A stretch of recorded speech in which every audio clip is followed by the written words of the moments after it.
Okay, చలో చూద్దాం. So ఇప్పుడు మనం హ్యాండిల్ చేయబోతున్న topic public finance. Public finance and తర్వాత మనం నెక్స్ట్ చేయబోయేది ట్యాక్సేషన్. ఈ రెండు మనం 1 by 1 ఒకటి అయ్యాక ఇంకోటి చేద్దాం. అయితే ఈ రెండు చాప్టర్లు ఎంత ఇంపార్టెంట్ అంటే మీకు దేర్ ఆల్వేస్ ఇన్ న్యూస్. మీరు ఏ రోజు న్యూస్ పేపర్ ఓపెన్ చేసినా సరే వీటికి సంబంధించిన న్యూస్ ఆర్టికల్స్ మీకు కనిపిస్తూ ఉంటాయి. పబ్లిక్ ఫినాన్స్ అంటే అర్థం ఏంటి? ప్రభుత్వం యొక్క ఆదాయం ఏ రకంగా వస్తుంది, ప్రభుత్వం యొక్క ఖర్చు. Finance involves both expenditure as well as income.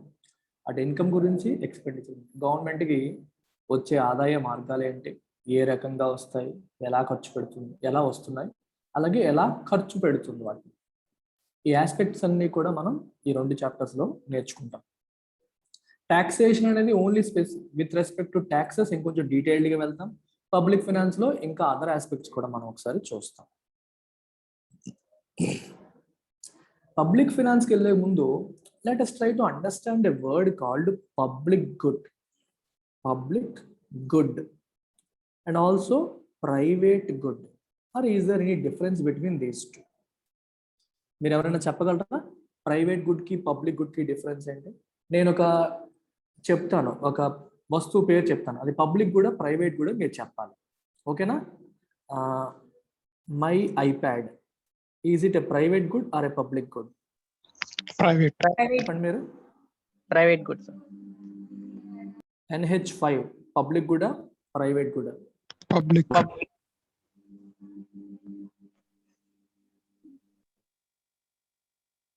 Polavaram dam public. Public. Private కూడా పబ్లిక్ కూడా? My Public. T shirt public good Private. Private good?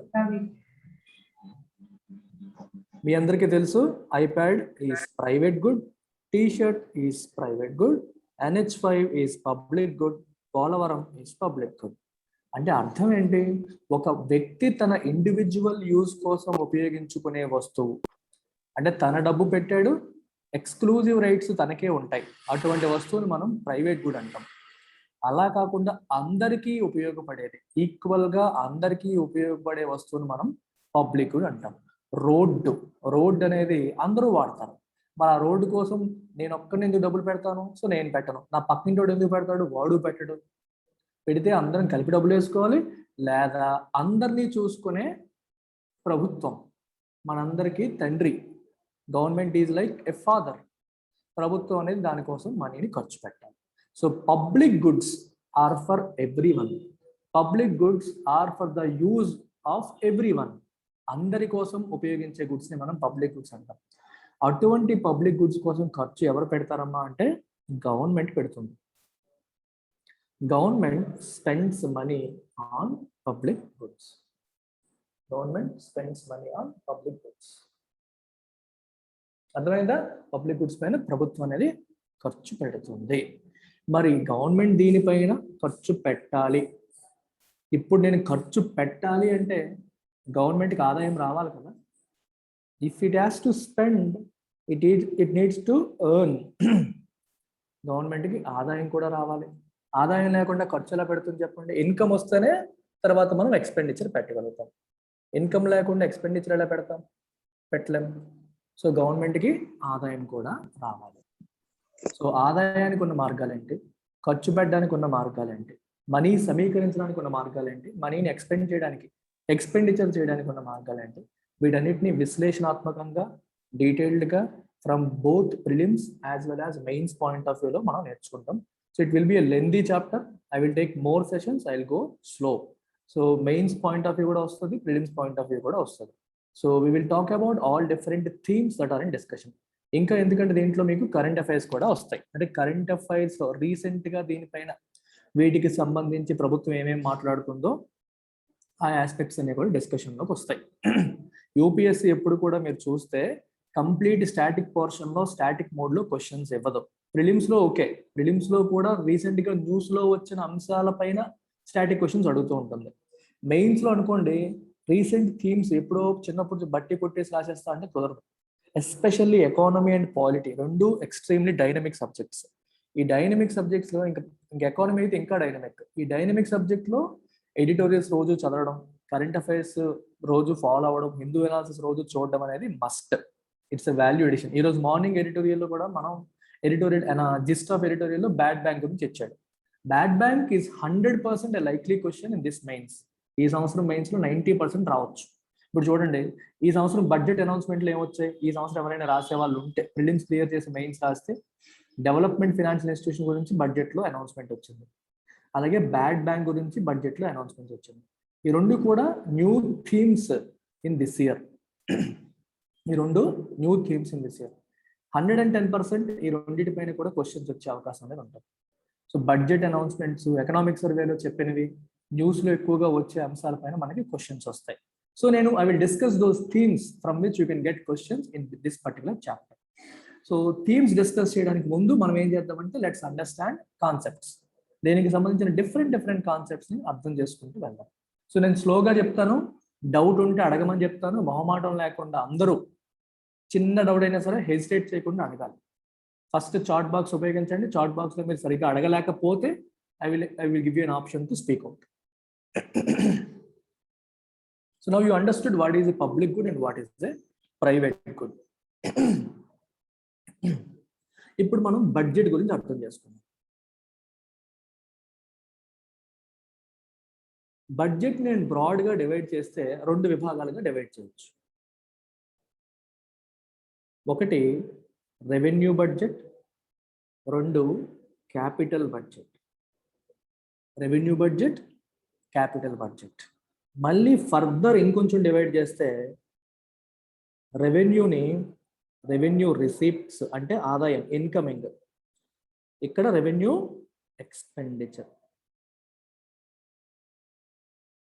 క్యాపిటల్లో కూడా 2 ముక్కలుగా మనం విడదీస్తే capital receipts, capital expenditure.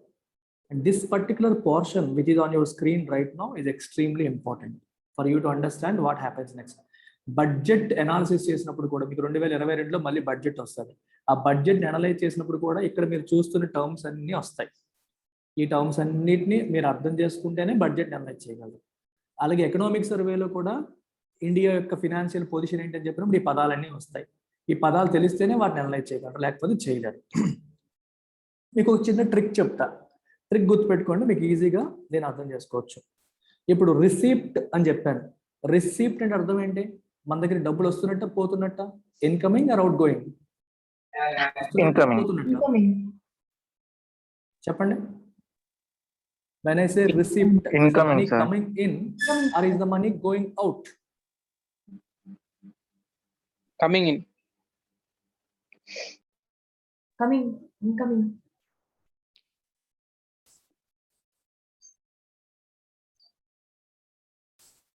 No, use chat box, don't speak. నేను mic వాడతాను, so మీరు మాట్లాడినా నాకు వినపడదు. చాట్ బాక్స్ మాత్రం వాడండి. When I say receipt, is the money coming into the government account or is the money going out? What does your common sense tell you? Common sense ఏం చెప్తుంది? It is incoming, right? Money is coming in. Incoming. When I say expenditure, money is going out. Receipt ఇక్కడ కూడా అంతే, incoming.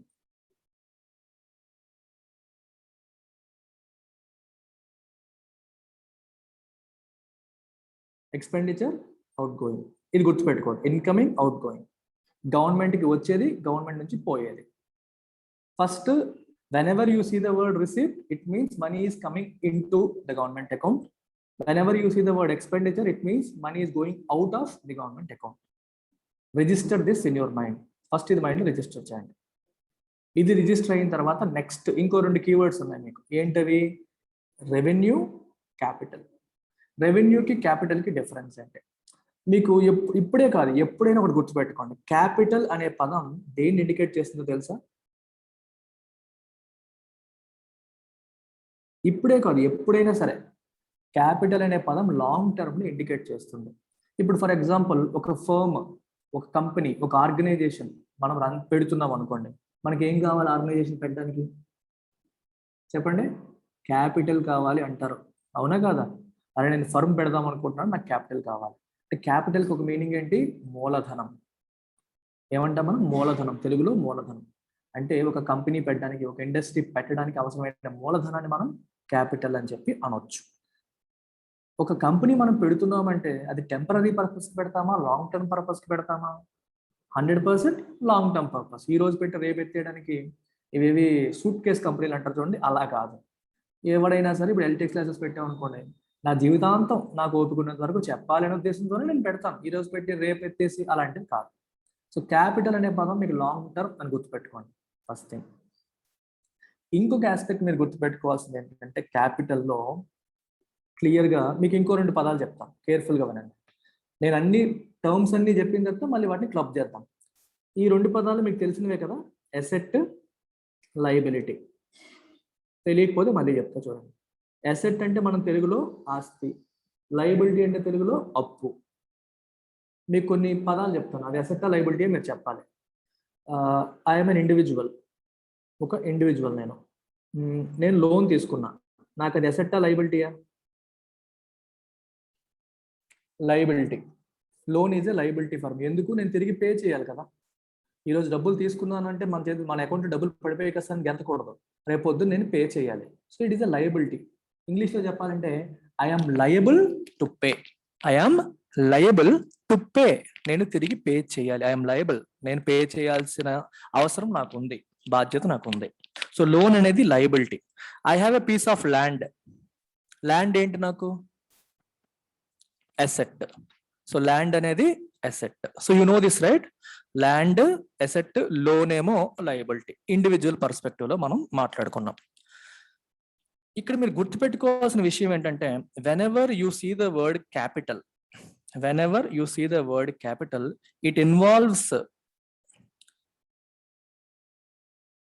Asset or liability. Capital అనే పదం వచ్చిందంటే asset కానీ liability కానీ ఇన్వాల్వ్ అవుతుంది అని అర్థం. అసెట్ కానీ లయబిలిటీ కానీ ఇన్వాల్వ్ అవుతుంది అని అర్థం. ఐ నో మీకు ఇంకా పూర్తిగా అర్థం కాదు. ఎగ్జాంపుల్ చెప్తాను, మీరు నాకు చెప్తారు. నేను ఒక ట్రాన్సాక్షన్ చెప్తాను, ఆ ట్రాన్సాక్షన్ ఏంటి అనేది మీరు చెప్పండి. ఇది గవర్నమెంట్ ఆఫ్ ఇండియా, ఇది government of India. Government of India 100 crores పెట్టి NH99 కడుతుంది. ఈ ట్రాన్సాక్షన్ నేను ఏమంటాను? మీకు 4 ఉన్నాయి, ఇక్కడ 4 ఉన్నాయి. Revenue receipt, revenue expenditure, capital receipt, capital expenditure. ఇప్పుడు ఈ పర్టికులర్ ట్రాన్సాక్షన్ రెవెన్యూ రిసిప్టా, రెవెన్యూ ఎక్స్పెండిచరా, క్యాపిటల్ రిసిప్టా, క్యాపిటల్ ఎక్స్పెండిచరా? ఓకే. సో మీకు ఒక అంటే అర్థం చాలా మంది కరెక్ట్ గా చెప్పారు. అయినా ఒక చిన్న ట్రిక్ చెప్తాను. ట్రిక్ ఏంటో కేర్ఫుల్ గా వినండి. ఫస్ట్ నేను ఇక్కడ మీరు గవర్నమెంట్ పాయింట్ ఆఫ్ వ్యూలో ఆలోచించినప్పుడు గవర్నమెంట్ దగ్గర నుంచి డబ్బులు అవుట్ గోయింగా, ఇన్కమింగా? అవుట్ గోయింగ్, ఇన్కమింగా? గవర్నమెంట్ దగ్గర నుంచి డబ్బులు పోతున్నాయి, 100 కోట్లు ఖర్చు పెడుతుందిగా, అవుట్ గోయింగ్. సో కాబట్టి రిసిప్ట్ అనే కాన్సెప్ట్ మరి లేదు. ఇది ఎక్స్పెండిచర్. అది క్యాపిటల్ ఎక్స్పెండిచరో రెవెన్యూ ఎక్స్పెండిచరో మనకు తెలియదు. క్యాపిటల్ ఎక్స్పెండిచరో రెవెన్యూ ఎక్స్పెండిచరో మనకు తెలియదు, కానీ ఎక్స్పెండిచర్ అని క్లారిటీ వచ్చింది కదా. ఇప్పుడు అది క్యాపిటలా రెవెన్యూవా అని నేను చెక్ చేయడం కోసం నేను ఏం చేస్తాను?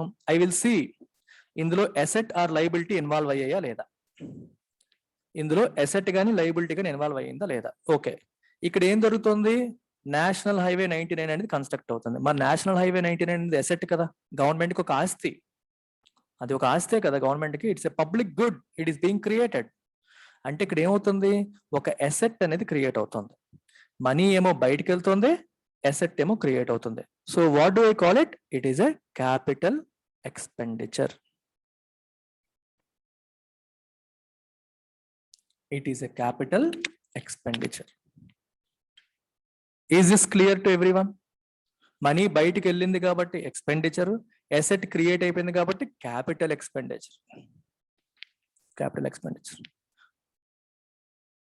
I will give you one more example.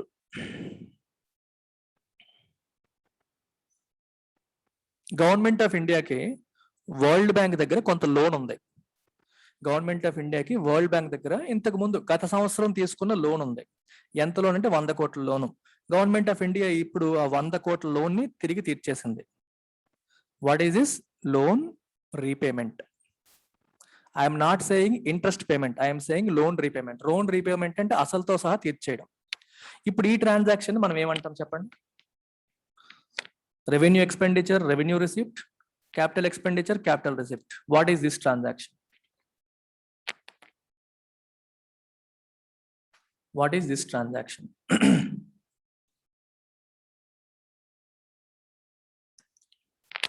First thing, government దగ్గర నుంచి మనీ బయటికి వెళ్తుంది కదా, బయటికి వెళ్తుంది కాబట్టి ఎక్స్పెండిచర్ అని చెప్పి తేల్చేయచ్చా లేదా? It is 100% expenditure. రెండోది ఏం చెప్పాను మీకు? ఎసెట్ ఆర్ లయబిలిటీ ఇన్వాల్వ్ అయ్యాయా లేదా? ఓకే, ఇక్కడ ఏం జరిగింది? లోన్. లోన్ అనేది ఏం చేసాం మనం? రీపే చేసాం. లోన్ అనేది లయబిలిటీయే కాదా? ఇందాక మాట్లాడాం మనం. Is loan a liability? Yes, loan is a liability. Loan ఇప్పుడు ఏం చేసింది గవర్నమెంట్? తీర్చేసింది. అంటే ఒక లయబిలిటీని తగ్గించేసుకుంది. ఒక లయబిలిటీని ఏం చేసింది గవర్నమెంట్? తగ్గించేసుకుంది. ఈ కేసులో ఏం జరిగింది? ఒక ఎసెట్ ని క్రియేట్ చేసింది. ఈ పర్టికులర్ కేసులో ఏం జరిగింది? ఒక లయబిలిటీని తగ్గించేసుకుంది. నేను ఇందాక ఏం చెప్పాను? ఎసెట్ కానీ లయబిలిటీ కానీ ఇన్వాల్వ్ అయితే అన్నాను. ఇన్వాల్వ్ అయిందా లేదా? లయబిలిటీ ఇన్వాల్వ్ అయింది. Government is reducing a liability. So it is again a capital expenditure. ఇద్దరు తప్పు చెప్పారు, Karthik and Soumya. Is it clear now? Expenditure can be towards creating an asset or reducing a liability. Expenditure అనేది towards creating an asset or reducing a liability, రెండు aspects కూడా. So liability తగ్గించుకోవడానికి కావచ్చు, asset create చేయడానికి కావచ్చు. ఇలాంటి ఎక్స్పెండిచర్ మనం ఏమంటాం? క్యాపిటల్ ఎక్స్పెండిచర్ అని చెప్పి అంటాం. ఇప్పుడు నేను మీకు ఒక క్వశ్చన్ అడుగుతాను, మీరు కామన్ సెన్స్ ఉపయోగించి చెప్పండి. క్యాపిటల్ ఎక్స్పెండిచర్ అనేది మంచిదా చెడ్డదా?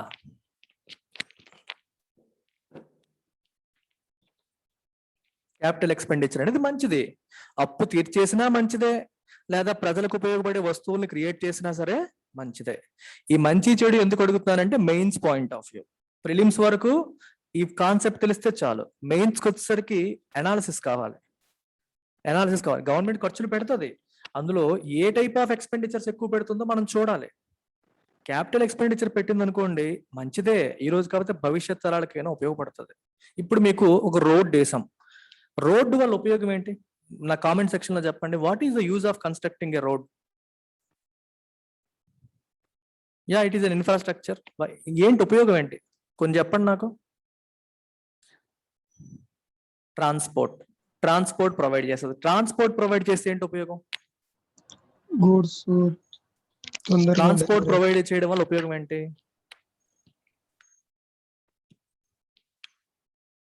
స్టెప్ బై స్టెప్ వెళ్ళండి. ట్రాన్స్పోర్ట్ ప్రొవైడ్ చేయడం వల్ల ఉపయోగం ఏంటి?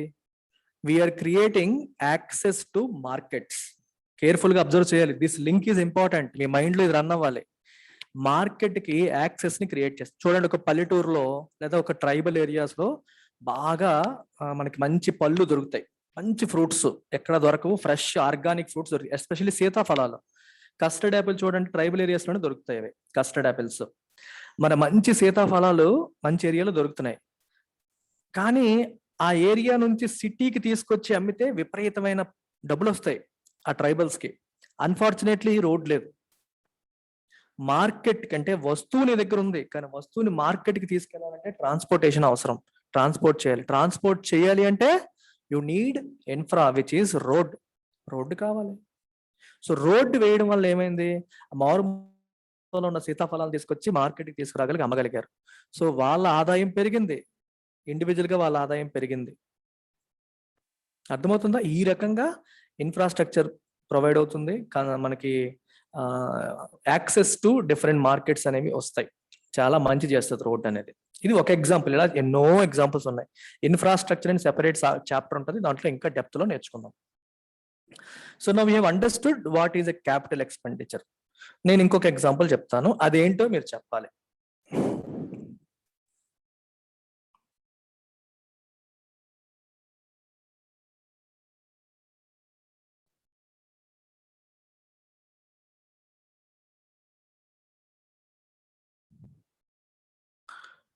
గవర్నమెంట్ ఆఫ్ ఇండియా ఎంప్లాయీస్ కి శాలరీస్ పే చేసింది. గవర్నమెంట్ ఆఫ్ ఇండియా ఎంప్లాయీస్ కి శాలరీ పే చేసింది. What is this?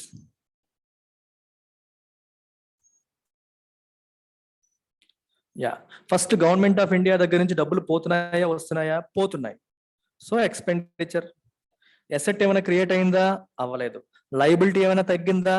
తగ్గలేదు. అందుకే మీకు క్యాపిటల్ పాయింట్ ఆఫ్ వ్యూ నుంచి చూడాలి. రెవెన్యూ కోసం మీరు బుర్ర పెట్టి ఆలోచించక్కర్లా. Only asset liability point of వ్యూలో మీరు ఆలోచిస్తే చెప్పేస్తారు. So no asset is being created, no liability is being reduced. Asset create అవ్వట్లేదు, లైబిలిటీ రెడ్యూస్ అవ్వట్లేదు. మనీ ఏమో బయటకు వెళ్తుంది. సో దాన్ని ఏమంటాం మనం? Revenue expenditure. It is called revenue expenditure. ఇంకొకటి చెప్తాను. నరేంద్ర మోదీ గారు ఫారిన్ ట్రిప్ వెళ్ళారు.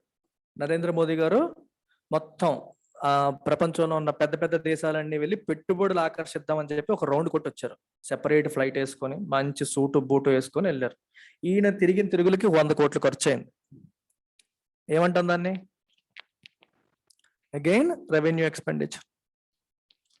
Again revenue expenditure. Very good, very good. ఇప్పుడు ఇంకొకటి చూద్దాం. గవర్నమెంట్ ఏమో గవర్నమెంట్ ఆఫ్ ఇండియా, వీళ్ళేమో people.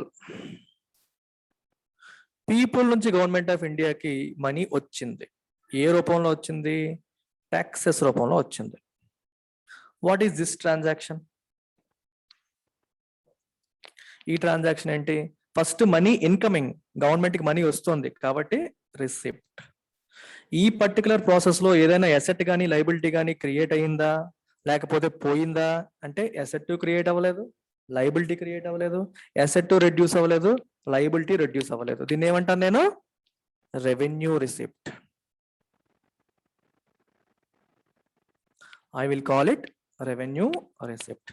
Here there is no asset being created, there is no asset being reduced, there is no liability being created, there is no liability being reduced. ఏది create అవ్వట్లేదు, reduce అవ్వట్లేదు, అసలు involve కాలా. Only money transaction జరిగింది. గవర్నమెంట్కి వచ్చింది కాబట్టి receipt అంటాను, గవర్నమెంట్ నుంచి పోతే ఎక్స్పెండిచర్ అని చెప్పి అంటాను. అర్థమైందా? This is revenue receipt. ఇప్పుడు ఇంకొక ఎగ్జాంపుల్ చూద్దాం.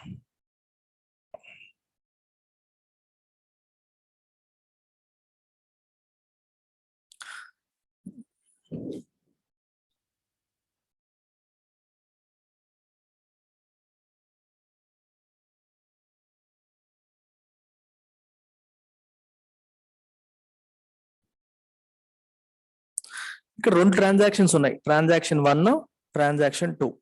ట్రాన్సాక్షన్ 1 లో ఏం జరిగిందంటే వరల్డ్ బ్యాంక్ నుంచి గవర్నమెంట్ ఆఫ్ ఇండియా 100 కోట్ల లోన్ తీసుకుంది.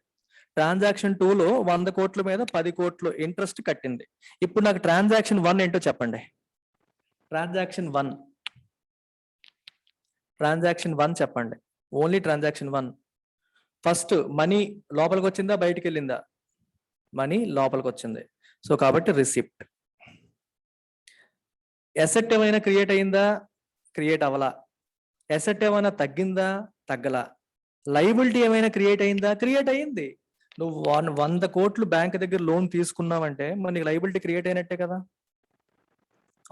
అప్పు లోన్ అనేది liability. So it has created a liability. So you call it a capital receipt. Liability కానీ ఎసెట్ అనే పదాలు మీకు రావట్లేదు అంటే వేరు, కానీ వచ్చింది పదం. లైబిలిటీ అనేది క్రియేట్ అయిపోయింది. సో దీన్ని ఏమంటాం మనం? క్యాపిటల్ రిసిప్ట్ అని చెప్పంటాం. దీన్ని మనం క్యాపిటల్ రిసిప్ట్ అని చెప్పంటాం. ఇప్పుడు ట్రాన్సాక్షన్ 2 సంగతి చెప్పండి నాకు.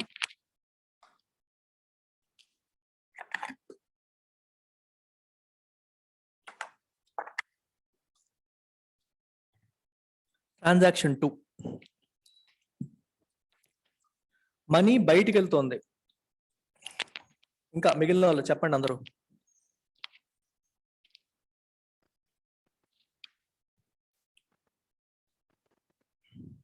సో కొంతమంది ఏమో క్యాపిటల్ ఎక్స్పెండిచర్ అంటున్నారు, కొంతమంది ఏమో రెవెన్యూ ఎక్స్పెండిచర్ అంటున్నారు. చూద్దాం ఏది కరెక్టో. ఫస్ట్ మనీ ఏమో బయటికి వెళ్తుంది కాబట్టి we will say it is an expenditure. Expenditure అనడంలో తేడా లేదు. నెక్స్ట్ నా question, asset or liability. Asset create అయ్యిందా? ఎసెట్ ఏమైనా క్రియేట్ అయ్యిందా? ఏదైనా మనం బిల్డింగ్ కట్టామా? కట్టలేదు. ఎసెట్ ఏమైనా క్రియేట్ అయ్యిందా? అవలా. పోనీ ఎసెట్ ఏమైనా తగ్గిందా? తగ్గల. సో ఎసెట్ కాన్సెప్ట్ అనేది రాలేదు. లయబిలిటీ ఏమైనా క్రియేట్ అయ్యిందా? చెప్పండి. లయబిలిటీ ఏమైనా క్రియేట్ అయ్యిందా? Soumya, you are saying liability create అవ్వలేదు. లయబిలిటీ ఏమైనా తగ్గిందా? ఎక్కడ తగ్గింది సౌమ్య? వడ్డీ కడితే అప్పు తీరిపోయినట్ట? నువ్వు వడ్డీ కట్టావు, అసలు కట్లా. అసలు కడితే అప్పు తీరినట్టు. నువ్వు బ్యాంక్కి వెళ్ళి వడ్డీ కట్టేసి I'm no longer liable to pay you అని చెప్పు. లోన్ తీసుకున్నావు, వడ్డీ కట్టావు, సో నా లయబిలిటీ తీరిపోయిందని చెప్తావా? బ్యాంక్ దగ్గరికి వెళ్ళి లయబిలిటీ ఉందా లేదా? నీ లయబిలిటీ స్టిల్ దేర్. లయబిలిటీ ఇప్పటికీ ఉంది. సో లయబిలిటీ మనం రెడ్యూస్ చేయగలిగామా? రెడ్యూస్ చేయలా. సో ఈ ట్రాన్సాక్షన్ లో ఫ్రెష్ లయబిలిటీ క్రియేట్ అవ్వలేదు, ఉన్న లయబిలిటీ పోలేదు. ఫ్రెష్ అసెట్ క్రియేట్ అవ్వలేదు, ఉన్న అసెట్ పోలేదు. సో దీన్ని ఏమంటాను నేను? Revenue expenditure. That is why it is revenue expenditure, because we are not creating any fresh liability or fresh asset. We are not reducing any liability or any asset. Praveen, ఇంకా ఎవరెవరైతే తప్పు పెట్టారో, capital expenditure అని చెప్పారో వాళ్ళంతా, is this clear now?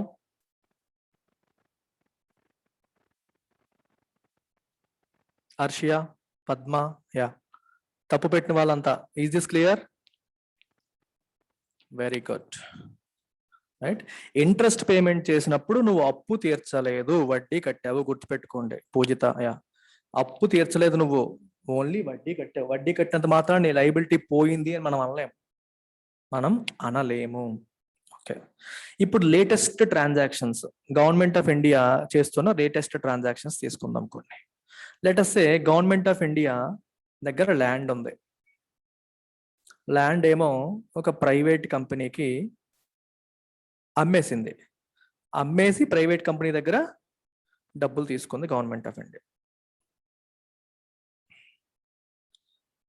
Now tell me, what is this transaction? So money లోపలికి వచ్చిందా, బయటికి వెళ్ళిందా? లోపలికి వచ్చింది. So you call it receipt. Asset create అయిందా? క్రియేట్ అవ్వలా. కానీ అసెట్ రెడ్యూస్ అయిందా? ఎస్, రెడ్యూస్ అయింది. ల్యాండ్ అనేది గవర్నమెంట్ యొక్క అసెట్. ఇక్కడ ఏమైంది? ఈ ట్రాన్సాక్షన్ లో ల్యాండ్ కోల్పోయింది గవర్నమెంట్, అసెట్ అనేది రెడ్యూస్ అయింది. సో కాబట్టి it is a capital transaction. ఆస్తులు అమ్ముకోవడం, సింపుల్ గా చెప్పాలంటే ఆస్తి అమ్ముకున్నప్పుడు డబ్బులు వస్తాయి, అప్పు తీసుకున్నప్పుడు డబ్బులు వస్తాయి. అర్థమైందా? ఆస్తి అమ్మేసావు, డబ్బులు వచ్చాయి, క్యాపిటల్ రిసిప్ట్. అప్పు తీసుకున్నావు, అప్పుడు డబ్బులు వచ్చాయి బ్యాంక్ నుంచి, క్యాపిటల్ రిసిప్ట్. ఆస్తి అమ్మినప్పుడు అసెట్ పోయింది, అప్పు తీసుకున్నప్పుడు లయబిలిటీ క్రియేట్ అయింది. సో అసెట్ ఆర్ లయబిలిటీ అనే కాన్సెప్ట్ ఇన్వాల్వ్ అయిందా? ఇన్వాల్వ్ అయింది. డబ్బులు లోపలికి వచ్చాయి, బయటకు వెళ్ళాయా? లోపలికి వచ్చాయి. So it is a capital receipt. It is a capital receipt. Now let's see another example. ఇది గవర్నమెంట్ ఆఫ్ ఇండియా, ఇది ఏపీ స్టేట్. ఏపీ స్టేట్ కి government of India 100 crores loan ఇచ్చింది. 100 crores లోన్ ఏపీ స్టేట్ కి government of India ఇచ్చింది. AP ఏమో దీనిపైన 10 crores interest payment చేసింది government కి. సో మనం government of India point of వ్యూలో చెప్పండి, ఈ పర్టికులర్ ట్రాన్సాక్షన్ ఏంటి? ట్రాన్సాక్షన్ 2 ఏంటో చెప్పండి. ఇది ట్రాన్సాక్షన్ 1. నౌ ట్రాన్సాక్షన్ 2 ఏంటో చెప్పండి, government of India point of వ్యూలో చెప్పండి. సో మనీ లోపలికి వస్తుందా, బయటకు వెళ్తుందా? లోపలికి వచ్చింది. So you call it receipt. Asset ఏమైనా క్రియేట్ అయ్యిందా, తగ్గిందా? Nothing, only interest payment. Loan reduce అవ్వలేదు, కొత్త లోన్ క్రియేట్ అవ్వలేదు. అసెట్ క్రియేట్ అవ్వలేదు, తగ్గలేదు. So you call it revenue receipt. Transaction 1 చెప్పండి, government of India point of వ్యూలో, from the point of view of government of India. Capital expenditure. Very good. Very good. Capital expenditure first money బయటికి వెళ్ళింది కాబట్టి నేను expenditure అంటాను. ఇక్కడ money బయటికి వెళ్ళింది కరెక్ట్. అరే ఇప్పుడు చెప్పండి నాకు, క్యాపిటల్ అంటున్నారు, ఎసెట్ క్రియేట్ అయిందండి. ఇక్కడ ఎసెట్ ఏమైనా క్రియేట్ అయిందా, లైబిలిటీ ఏమైనా తగ్గిందా? మనం ఏం చెప్పాం, క్యాపిటల్ ఎక్స్పెండిచర్ అన్నప్పుడు ఎసెట్ అన్నా క్రియేట్ అవ్వాలి, లైబిలిటీ అన్నా తగ్గాలి. గవర్నమెంట్ ఆఫ్ ఇండియాకి లైబిలిటీ ఏమైనా తగ్గింది అంటే, అప్పు తీరిస్తే కదా లైబిలిటీ తగ్గింది అంటాం. మరి ఇక్కడ ఏం జరిగింది,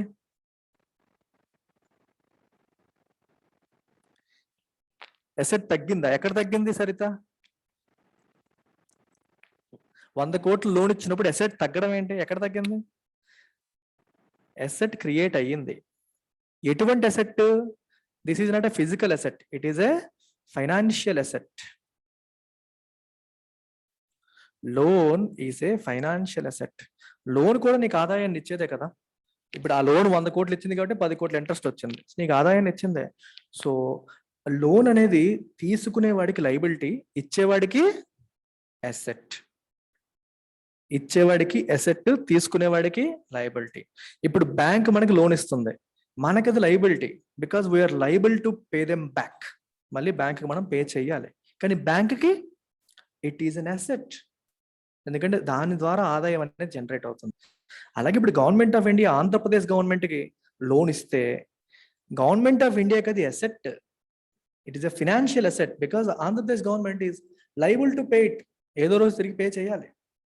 అందుకని గవర్నమెంట్ ఆఫ్ ఇండియాకి అసెట్ క్రియేట్ అయ్యింది అని చెప్పొచ్చు. ఎప్పుడు కూడా మనం అనుకున్న రూల్స్ అండ్ రెగ్యులేషన్ మర్చిపోకండి. అసెట్ ఆర్ లైబిలిటీ కాన్సెప్ట్ అనేది ఎప్పుడు ఇన్వాల్వ్ అవ్వాలి. ఇన్వాల్వ్ అయ్యిందా? అయ్యింది. ఇప్పుడు ఏపీ గవర్నమెంట్ పాయింట్ ఆఫ్ వ్యూలో చెప్పండి, ఆంధ్రప్రదేశ్ గవర్నమెంట్ పాయింట్ ఆఫ్ వ్యూలో ట్రాన్సాక్షన్ 1 ఏంటి, ట్రాన్సాక్షన్ 2 ఏంటి? ట్రాన్సాక్షన్ 1 వచ్చేసి క్యాపిటల్ రిసిప్ట్. ఎందుకని? మనీ వచ్చింది, లైబిలిటీ క్రియేట్ అయింది కాబట్టి క్యాపిటల్ రిసిప్ట్. ట్రాన్సాక్షన్ 2 వచ్చేసి రెవెన్యూ ఎక్స్పెండిచర్, మనీ వెళ్ళింది, at the same time asset liability ఏమీ రెడ్యూస్ అవ్వలేదు, క్రియేట్ అవ్వలేదు. So it is revenue expenditure. Transaction 2 ఏమో రెవెన్యూ ఎక్స్పెండిచర్, ట్రాన్సాక్షన్ 1 ఏమో క్యాపిటల్ రిసిప్ట్. Clear everyone? ఇప్పుడు నేను మిమ్మల్ని మన కామన్ సెన్స్ తో కొన్ని క్వశ్చన్లు అడుగుతాను, కామన్ సెన్స్ తో ఆన్సర్ చేయాలి మీరు. చూడండి, capital expenditure, capital receipt, revenue expenditure, revenue receipt. వీటన్నిటిలో మంచివేవి? ఈ 4 మంచివేవి? క్యాపిటల్ ఎక్స్పెండిచర్ మంచిదా?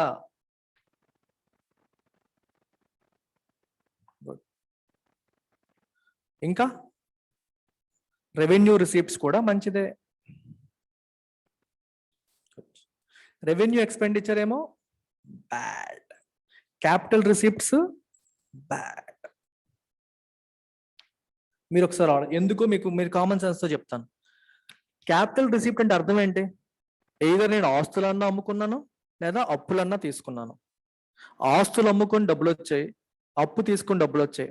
Is it giving a good feeling? It's not giving you good feeling కదా. మీరు ఒక ఫ్యామిలీ పాయింట్ ఆఫ్ వ్యూలో ఆలోచించండి. మీ ఇల్లే ఒక గవర్నమెంట్ అనుకోండి, మీ నాన్న మీ దగ్గర ఉన్న భూమిని అమ్మేసి డబ్బులు తెచ్చారు, క్యాపిటల్ రిసిప్ట్ అది. లేదా మీ చదువుల కోసం మీ నాన్న అప్పు తెచ్చారు, అది క్యాపిటల్ రిసిప్టే. That doesn't give you a positive feeling, right? Positive feeling నీకు రాదు. అలా మీ నాన్నగారు శాలరీ బాగా ఎక్కువ వచ్చింది, రెవెన్యూ రిసిప్ట్ అది, that gives you a positive feeling. అలాగే గవర్నమెంట్కి తన ఆదాయం పెరిగింది అనుకోండి, ఏ రకంగా? ట్యాక్సుల రూపంలోనో లేకపోతే వేరు ఇప్పుడు గవర్నమెంట్ ఏమో రకరకాల పార్కులు అవి మెయింటైన్ చేస్తుంది. మనకి నేషనల్ ఇందిరాగాంధీ జూలాజికల్ పార్క్ ఉంటుంది మనకి విశాఖపట్నంలో. అలాగే హైదరాబాద్ లో కూడా నెహ్రూ జూలాజికల్ పార్క్ ఏదో ఉంటుంది. ఈ పార్కులు మెయింటైన్ చేస్తున్నందుకు డబ్బులు వస్తాయి, టికెట్ల ద్వారా ఫీజులు వస్తాయి. అది గవర్నమెంట్కి ఏంటి? Revenue receipt. అలా వచ్చే ఆదాయం మంచిదే, ట్యాక్స్ ద్వారా వచ్చే ఆదాయం మంచిదే. అమ్ముకోవడం ద్వారా, అప్పులు తీసుకోవడం ద్వారా వచ్చేది అంత మంచిది కాదు. అలాగని చెప్పి అప్పు ఎప్పుడు తప్ప అంటే అలా అనడానికి కూడా లేదు. అంటే మనం అప్పు మీకు ఒక ఎగ్జాంపుల్ చెప్తాను.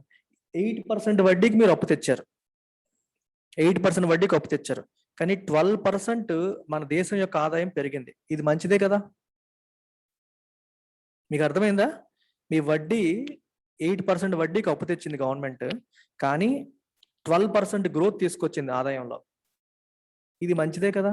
ఇదే మనకి ఈ సంవత్సరం 2021లో వచ్చిన, అంటే 2020 సంవత్సరానికి సంబంధించిన ఎకనామిక్ సర్వేలో ఇంట్రెస్ట్ రేట్ గ్రోత్ డిఫరెన్షియల్ అనే పదంతో రాశారు. ఇంట్రెస్ట్ రేట్ కి గ్రోత్ కి డిఫరెన్స్. ఇంట్రెస్ట్ రేట్ ఏమో 8%, గ్రోత్ ఏమో 12% ఉందనుకోండి. రెండింటికి మధ్యలో డిఫరెన్స్ ఏమైంది? నెగిటివ్. అంటే ఐఆర్జిడి అనేది నెగిటివ్ అయితే అది మంచిదే. ఇంట్రెస్ట్ రేట్ మరియు గ్రోత్ డిఫరెన్షియల్ అనేది నెగిటివ్ అయితే దట్ ఈస్ గుడ్. మీకు ఎగ్జాంపుల్ చూడండి, ఇప్పుడు నువ్వు వ్యాపారం పెట్టడానికి లోన్ తెచ్చుకున్నావమ్మా, 12% వడ్డీకి బ్యాంక్ దగ్గర లోన్ తెచ్చావు, వ్యాపారం పెట్టావు, 16% ప్రాఫిట్ వచ్చింది నీకు. 1,00,000 రూపాయలు తెచ్చావు, 12,000 వడ్డీ కడతాను సంవత్సరానికి. 4,00,000 రూపాయలు పెట్టుబడి పెడితే 16,000 వచ్చింది నీకు. సో 12,000 పోగా నీకు 4,000 మిగిలింది. అర్థమైందా? ఇంట్రెస్ట్ రేట్ మనం ఎంత పెట్టి తీసుకొస్తున్నామో అంతకంటే ఎక్కువ గ్రోత్ తీసుకురాగలిగాం అనుకోండి, అప్పుడు క్యాపిటల్ రిసిప్ట్ అప్పు ద్వారా తెచ్చింది తప్పు కాదు. అంటే అబ్సల్యూట్ గా బ్యాడ్ అని, అబ్సల్యూట్ గా గుడ్ అని చెప్పలేం, కానీ కొంచెం మీరు చూడగానే మీకు ఈ 2 గుడ్ అని, ఆ 2 బ్యాడ్ అని కనిపిస్తాయి. కాకపోతే ఇంకా ఫర్దర్ క్వాలిఫికేషన్ చేస్తే క్యాపిటల్ రిసిప్ట్ లో కూడా తక్కువ వడ్డీకి లోన్ వస్తే మంచిదే, దాని ద్వారా ఎక్కువ గ్రోత్ మనం తీసుకురాగలిగితే మంచిదే. దీన్నే IRGD, interest rate growth differential అని అంటాం. If the interest rate growth differential is negative, that means interest rate is less than growth, that means growth is more than interest rate, it is a positive sign. ఇండియాకి IRGD అనేది ఎప్పటి నుంచో నెగిటివే ఉంది. అంటే ఎప్పుడు మనం అప్పులు తెచ్చినా సరే దానికి తగ్గట్టుగా, దానికంటే బెటర్గానే కంట్రీ గ్రో అవుతుంది అని అర్థం. సో అందువల్ల మనం బాధపడాల్సిన పని లేదు అని మనకి ఎకనామిక్ సర్వేలో రాశారు. ఇది గవర్నమెంట్ తనను తాను డిఫెండ్ చేసుకుంటూ ఈ పాయింట్ చెప్పింది. ఇప్పుడు మీకు అడుగుతారు, మీకు ఇప్పుడు ఇది పాయింట్ ఎందుకు చెప్పానంటే, మీకు ఎగ్జామ్ లో మెయిన్స్కి వెళ్ళినప్పుడు అడుగుతారు క్వశ్చన్స్. 2 రకాలు. ప్రిలిమ్స్ లో వాట్ ఈస్ ఐఆర్జిడి అని అడగొచ్చు, consider the following statements with regard to IRGD అని చెప్పి క్వశ్చన్ అడగొచ్చు. ఇది మీకు రమేష్ సింగ్ బుక్ లో కనిపించదు, ఏ టెక్స్ట్ బుక్స్ లోనూ దొరకదు, ఎకనామిక్ సర్వేలో ఉంది. ఎకనామిక్ సర్వే ఎంత ఇంపార్టెంటో అర్థం చేసుకోండి. చాలా మంది మీలో అటెండ్ కాలేదు ఎకనామిక్ సర్వే క్లాస్, నాకు అవసరం లేదు అనుకుంటారు. అది చాలా ఇంపార్టెంట్. ఇప్పుడు మీకు చెప్పిన అన్ని కాన్సెప్ట్స్ కూడా నేను ఎకనామిక్ సర్వే చెప్పినప్పుడు రివిజన్ చేశాను, హెల్ప్ అవుతుంది. పొరపాటున కూడా మీరు మిస్ అవ్వకూడదు economic survey. It is such an important piece, such an integral part of your learning. Especially ఎకానమీకి మెయిన్స్ లో మీరు ఆన్సర్స్ రాయాలి అంటే economic survey end to end చదవాలి. నేను చాలా డీటెయిల్డ్గా డెప్త్లో కవర్ చేశాను. మీకు 22లో వచ్చే ఎకనామిక్ సర్వేని కూడా ఇలాగే మనం కవర్ చేసుకుందాం, నేర్చుకుందాం. కాకపోతే you need to understand the importance of ఇలాంటి టర్మ్స్ మీకు బుక్కుల్లో ఉండవు. అందుకే ఎకానమీకి సిలబస్ ఏంటి సార్, ఏం చదవాలి సార్ అంటే చాలా మంది చెప్పలేరు. బ్రాడ్ లెవెల్లో మీకు పాయింట్స్ తెలుస్తాయి, కానీ ఈ పదాలు సర్వేల్లో వాటిల్లో వస్తాయి. అవి చదివినప్పుడు మనం మైండ్లో పెట్టుకోవాలి. సర్వేలో వచ్చిన ప్రతి ఒక్క టర్మ్ నేను చెప్పా, మనం మైండ్లో పెట్టుకోవాలి. వాటిలో ప్రిలిమ్స్ నుంచి క్వశ్చన్స్ వస్తాయి, మెయిన్స్లో కూడా వాటికి సంబంధించిన ప్రశ్నలు వస్తాయి, మీరు ఆన్సర్స్ అనేది ఫామ్ చేయగలుగుతారు. సో ఐఆర్జిడి నెగిటివ్ ఉంటే పర్లేదు, ఐఆర్జిడి పాజిటివ్ అయితే అంటే వడ్డీ రేట్ ఎక్కువైపోతుంది, గ్రోత్ తక్కువైపోతుంది. That is not a good sign. Is this clear to everyone? IRGD concept క్లియరా కాదా?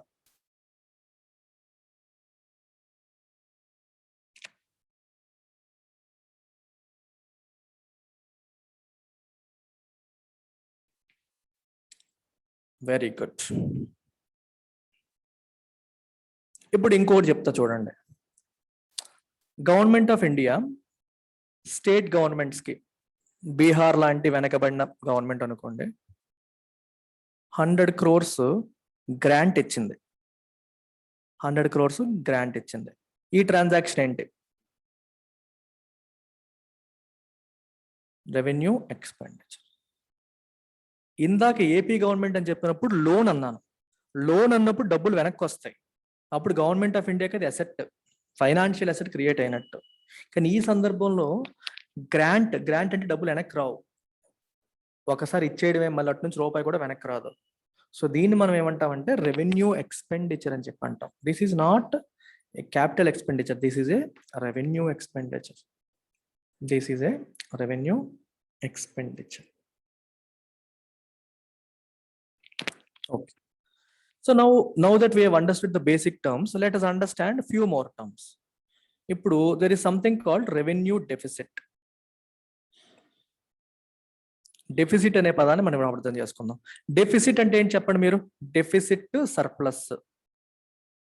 డెఫిసిట్ సర్ప్లస్ మీకు ఎగ్జాంపుల్ చెప్తాను. సెప్టెంబర్ నెలకి మన ఎల్టీఎక్స్ క్లాసెస్ శ్రీకాకుళం బ్రాంచ్ లో 1 lakh రూపీస్ లాస్ వచ్చింది. 1 lakh రూపీస్ లాస్. సో అది సర్ప్లస్ డెఫిసిట్? డెఫిసిట్. ఎందుకు deficit? My expenditure is more than income. My expenditure is more than income. ఆ నెలకి, గత నెలకి శ్రీకాకుళం బ్రాంచ్ లో మనకి ఎక్స్పెండిచర్ ఏమో ఇన్కమ్ కంటే ఎక్కువ ఉంది. ఆ డిఫరెన్సే మనకి డెఫిసిట్ అయింది. ఇప్పుడు నేను ఏమన్నాను ఇక్కడ? రెవెన్యూ డెఫిసిట్ అన్నాను. రెవెన్యూ డెఫిసిట్ అంటే అర్థం ఏంటి? మనకి రెవెన్యూ ఎక్స్పెండిచర్, రెవెన్యూ రిసిప్ట్. నేను డెఫిసిట్ అనే పదం వాడాను కాబట్టి దాని అర్థం ఏంటి? ఎక్స్పెండిచర్ అనేది రిసిప్ట్ కంటే ఎక్కువ ఉందని అర్థం. సో రెవెన్యూ ఎక్స్పెండిచర్ లో రెవెన్యూ రిసిప్ట్ తీస్తే వచ్చేది ఏంటమ్మా? Revenue deficit. రెవెన్యూ ఎక్స్పెండిచర్ లోంచి రెవెన్యూ రిసిప్ట్స్ ని తీసేస్తే వచ్చేదాన్ని ఏమంటాం? Revenue deficit. Clear everyone? అంటే గవర్నమెంట్ కి ట్యాక్సులు, ఫీజులు, టికెట్లు ఇలాంటి వాటి ద్వారా వచ్చే ఆదాయం కన్నా శాలరీస్, ట్రాన్స్పోర్ట్లు, ఇలాంటి మెయింటెనెన్స్ కోసం అయ్యే ఖర్చులు ఎక్కువైపోతే దాన్ని ఏమంటాం? రెవెన్యూ డెఫిసిట్ అని చెప్పి అంటాం. ఇది మనకి పుస్తకాల్లో నేర్చుకునేదే. ఇక్కడ మీరు ఇంకొకటి నేర్చుకోవాలి. రెవెన్యూ డెఫిసిట్ తో పాటు మీరు government of India budget document మీరు స్టడీ చేసినప్పుడు రెవెన్యూ డెఫిసిట్ తో పాటు ఇంకో పదాన్ని వాడారు. ఏంటా పదం అంటే effective revenue deficit. Revenue deficit అనే పదంతో పాటు ఇంకోటి వాడారు. ఏంటది? Effective revenue deficit. అబ్బబ్బబ్బబ్బా, ఎఫెక్టివ్ రెవెన్యూ డెఫిసిట్ అంట. అదేంటో చూద్దాం ఒకసారి. ఇందాక మీకు బీహార్ గురించి మాట్లాడాను. ఇది గవర్నమెంట్ ఆఫ్ ఇండియా, ఇది బీహార్ గవర్నమెంట్. బీహార్ గవర్నమెంట్ కి government of India 100 crores grant ఇచ్చింది. ఇప్పుడు ఈ 100 crores ని government of India A category కింద రాస్తుంది చెప్పండి? రెవెన్యూ ఎక్స్పెండిచర్ కింద రాసుకుంటది. ఈ విషయం మీకు తెలుసు, ఆల్రెడీ మీరు మాట్లాడారు, అంతే కదా? గ్రాంట్ వెనక్కి రాదు కాబట్టి రెవెన్యూ ఎక్స్పెండిచర్ కింద రాసుకుంటాం. ఇప్పుడు నేనేమంటానంటే ఈ 100 కోట్లని బీహార్ గవర్నమెంట్ తీసుకొని ఈ 100 కోట్లతో రోడ్లు వేసింది, రోడ్స్ కన్స్ట్రక్ట్ చేసింది. రోడ్స్ అనేవి ఏంటమ్మా? పబ్లిక్ గుడ్స్, అంటే అసెట్స్ క్రియేట్ అయ్యాయి. గవర్నమెంట్ ఆఫ్ ఇండియా ఇచ్చిన 100 కోట్లని బీహార్ గవర్నమెంట్ తీసుకొని బీహార్ దాంతో అసెట్స్ అనేవి క్రియేట్ చేసింది. గవర్నమెంట్ ఆఫ్ ఇండియా ఏమంటదంటే వాళ్ళ అకౌంటింగ్ ప్రకారం ఒప్పుకుంటాం అది రెవెన్యూ ఎక్స్పెండిచరే కాదన్నాం. కానీ ఇంకొంచెం మనం డీటెయిల్డ్ గా చూస్తే ఈ 100 కోట్లు దేనికి ఉపయోగపడ్డాయి? అసెట్ క్రియేట్ అవ్వడానికి ఉపయోగపడ్డాయి. కాబట్టి నేను రెవెన్యూ ఎక్స్పెండిచర్ లో రాస్తాను, కానీ దీన్ని నేను రెవెన్యూ డెఫిసిట్ లో రాయను అని చెప్పి గవర్నమెంట్ ఆఫ్ ఇండియా అంటది. ఎందుకంటే ఈ డబ్బులు వేస్ట్ అవ్వాల, వేస్ట్ ఖర్చులు కాదవి. ఈ డబ్బులు బీహార్ తీసుకెళ్లి బీహార్ రాష్ట్రంలో అసెట్స్ క్రియేట్ అయ్యాయి, మంచిగా ఉపయోగపడ్డాయి. సో ఎందుకు మనం దీన్ని డెఫిసిట్ లో క్యాలిక్యులేట్ చేయాలని చెప్పి గవర్నమెంట్ ఆఫ్ ఇండియా బడ్జెట్ లో ఎఫెక్టివ్ రెవెన్యూ డెఫిసిట్ అనే కాన్సెప్ట్ తీసుకొచ్చింది. దీంట్లో ఏం చేస్తారంటే రెవెన్యూ ఎక్స్పెండిచర్ అని రాస్తూ దీంట్లో ఈ గ్రాంట్స్ ని తీసేస్తుంది. ఎక్స్క్లూడింగ్, మామూలుగా అయితే రెవెన్యూ ఎక్స్పెండిచర్ గ్రాంట్లు కలపాలి కదా.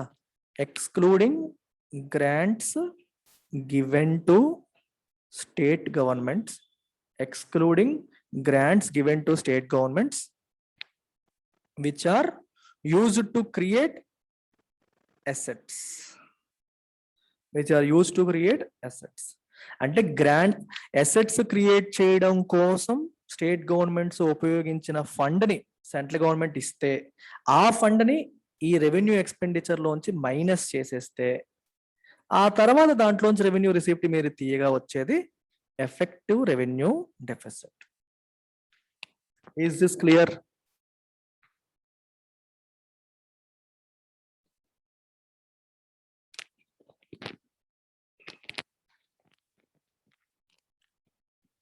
ఇవన్నీ ఏంటంటే ఇవన్నీ ఏంటి మనకి? చెప్తాను. ఇది అర్థమైందా నీకు జైనులబ్దీన్? ఈ ట్రాన్సాక్షన్ అర్థమైందా? Government of India Bihar government కి 100 కోట్ల గ్రాంట్ ఇచ్చింది. 100 కోట్ల గ్రాంట్ ఇచ్చినప్పుడు గవర్నమెంట్ ఆఫ్ ఇండియా దాన్ని ఏమనుకుంటది? రెవెన్యూ ఎక్స్పెండిచర్ అనుకుంటది. రెవెన్యూ డెఫిసిట్ అంటే అర్థం ఏంటి? Revenue expenditure minus revenue receipt. ఇది క్లియరే. కానీ గవర్నమెంట్ ఆఫ్ ఇండియా వాదన ఏంటంటే, సరే నేను 100 కోట్లు ఇచ్చాను, దాంతో నేను అసెట్ క్రియేట్ చేయట్లేదు, ఏమీ చేయట్లేదు, కాబట్టి రెవెన్యూ ఎక్స్పెండిచర్ రాసేసుకుంటాం. కానీ మరి బీహార్ గవర్నమెంట్ ఆ డబ్బులు తీసుకుని అసెట్ క్రియేట్ చేసింది కదా, అది మన దేశానికి ఉపయోగపడ్డాయి కదా, ఆ డబ్బులు వేస్ట్ అవ్వలేదు కదా. చూడండి, రెవెన్యూ ఎక్స్పెండిచర్ అనగానే ఒక నెగిటివ్ నోషన్ వెళ్ళిపోతుంది. ఇందాకే మనం చెప్పాం, అన్నింటిలోకి బ్యాడ్ ఏదంటే ఫస్ట్ రెవెన్యూ ఎక్స్పెండిచర్ అని మీరు చెప్పారు. మీడియా కూడా అలాగే చూస్తుంది, క్యాగ్ అలాగే చూస్తుంది, అందరూ అలాగే స్క్రూటినైజ్ చేస్తారు గవర్నమెంట్ ని. రెవెన్యూ ఎక్స్పెండిచర్ ఎక్కువగా ఉంటే గవర్నమెంట్ కి తలంటేస్తారు, వేస్ట్ చేస్తుందని. అలాగే రెవెన్యూ డెఫిసిట్ ఎక్కువ ఉన్న గవర్నమెంట్ తిట్లు పడుతుంటది అనమాట గవర్నమెంట్ కి. ఇలా అందరి దగ్గర నేను ఎందుకు మాట్లాడాలి, 100 కోట్లు మంచికే కదా ఉపయోగపడ్డాయి అని చెప్పి గవర్నమెంట్ ఏమంటుందంటే, ఇలా ఇచ్చిన ఫండ్స్ ఏవైనా సరే అసెట్ క్రియేషన్ కి ఉపయోగపడితే వాటిని డెఫిసిట్ క్యాలిక్యులేషన్ లో నేను ఉపయోగించను. అంటే మీరు చూడండి, సింపుల్ గా మామూలుగా అయితే రెవెన్యూ ఎక్స్పెండిచర్ ఏమో 1000 కోట్లు. ఈ 1000 కోట్లలో 100 కోట్లు ఏమో స్టేట్లకు ఇచ్చిన గ్రాంట్స్. ఈ గ్రాంట్స్ తో అసెట్స్ క్రియేట్ అయ్యాయి. రెవెన్యూ రిసిప్ట్ ఏమో లెటర్సే మనకి 900 క్రోర్స్, ఒక 800 క్రోర్స్ అనుకోండి. ఎగ్జాంపుల్ చెప్తున్నాను. రెవెన్యూ రిసిప్ట్స్ ఏమో 800 క్రోర్స్, రెవెన్యూ ఎక్స్పెండిచర్ ఏమో 1000 క్రోర్స్. ఇప్పుడు రెవెన్యూ డెఫిసిట్ ఎంత అంటే ఏం చెప్తారు? 1000 మైనస్ 800 విచ్ ఇస్ 200. మరి ఎఫెక్టివ్ రెవెన్యూ డెఫిసిట్ అంటే ఏం చెప్తారు చెప్పండి? ఎఫెక్టివ్ రెవెన్యూ డెఫిసిట్ ఎంత చెప్పండి? మీరే క్యాల్కులేట్ చేసి చెప్పాలి. రెవెన్యూ డెఫిసిట్ ఏమో 200 క్రోర్స్, కానీ effective revenue deficit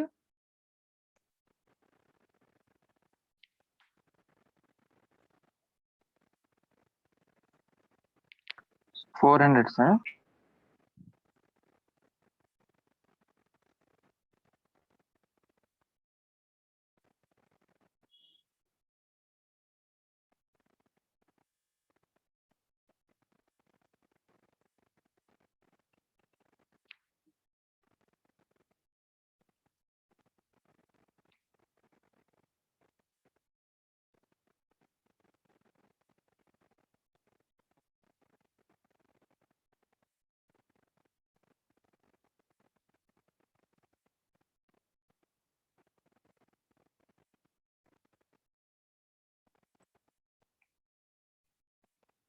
revenue deficit అన్నప్పుడు ఏం చేస్తాం? 1000 మైనస్ 800 వేస్తాం. So answer is 200 crores. Effective revenue deficit అన్నప్పుడు ఏం చేస్తాం?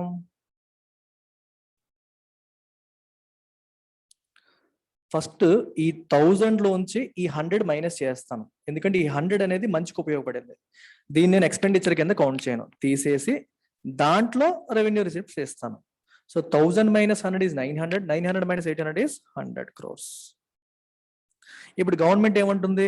రెవెన్యూ డెఫిసిట్ చూస్తే 200 క్రోర్స్, కానీ ఎఫెక్టివ్ గా మీరు చూడాలి 100 క్రోర్స్ మాత్రమే వేస్టేజ్ జరిగింది అని గవర్నమెంట్ చెప్పుకుంటుంది అనమాట. This is the concept of effective revenue deficit. Clear everyone?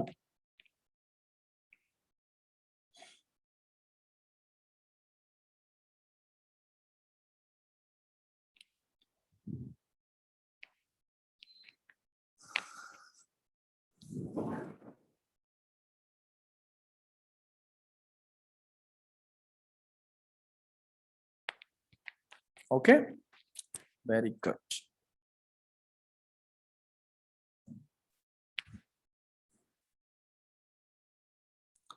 So ఇక్కడికి ఆపుతా ఇవాళ.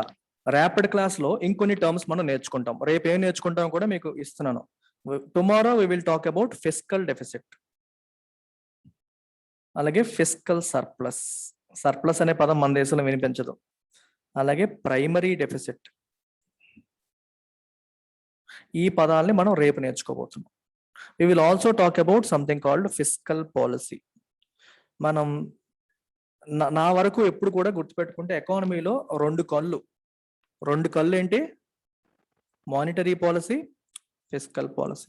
ఫిస్కల్ పాలసీ ఏమో మనం పబ్లిక్ ఫినాన్స్ చాప్టర్ లో నేర్చుకుంటాం, plus taxation. Monetary policy link అయిన చాప్టర్స్ ఏంటి? Banking sector, inflation. అందుకే ఈ 4 నా ఫేవరెట్ చాప్టర్స్. వీటిపైన ఫైనాన్షియల్ మార్కెట్స్. సో ఈ 2 చాలా చాలా ఇంపార్టెంట్, రోజు న్యూస్లో వస్తూ ఉంటాయి. Okay, so tomorrow we will talk about fiscal policy, fiscal deficit, fiscal surplus, primary deficit. ఇంకొంచెం ముందుకెళ్ళాక we will also talk about FRBM Act, Fiscal Responsibility and Budget Management Act. We will also talk about deficit financing. ఇవన్నీ చాలా important concepts. Deficit financing, అలాగే monetising deficit. ఈ పదాలన్నిటికీ మీకు మెయిన్స్లో అడుగుతారు. Monetising deficit. We will learn about all these things in upcoming classes. So ఇందులో కొంత portion మీకు రేపు అయిపోతుంది. ఓకేనా? Take care, bye.